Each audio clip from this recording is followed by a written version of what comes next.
উদ্দাম পুরুষ, সুদর্শন, সুপুরুষ, অভিজাত, আত্মবিশ্বাসী, অদম্য সাহসী। অধিনায়ক হওয়ার যোগ্যতা নিয়েই তার জন্ম। সঠিক সময়ে বিশিষ্ট লোকের সাথে মাথা উঁচু করে বরাবরই করমর্দন করেন। পাইপ আর তামাক তার খুব পছন্দ। বসন্তের বাতাস তার খুব পছন্দ। কালো নিচুল জড়িয়ে মঞ্চে দাঁড়িয়ে সেদিন পাঠ করেন একটি কবিতা। তারপর ভুবন ভুলানো হাসিতে সকল শিকল বলেন খুলে দিতে।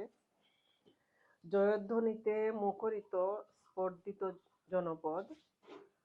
পানাচাক মাথায় পরে সাঁতার কেটে বারুদের ঘাঁটি পার হল নারীরা। ধানের মৌসুম, ধানের সোনালী বুকে দুধে ভরা। নবজন্ম দেশ, দেশের লোক, নবান্নের উৎসবে মেতেছিল তারা।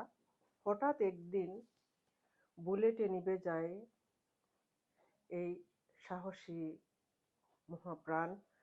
সুদর্শন পুরুষ কি এক অভিমানে হৃদয়ে রইল থেতা, হৃদয় হইল থেতা। ময়দানের সেই কবিতাটাই ছিল শ্রেষ্ঠ কবিতা। আমি আরেকটা কবিতা পড়তে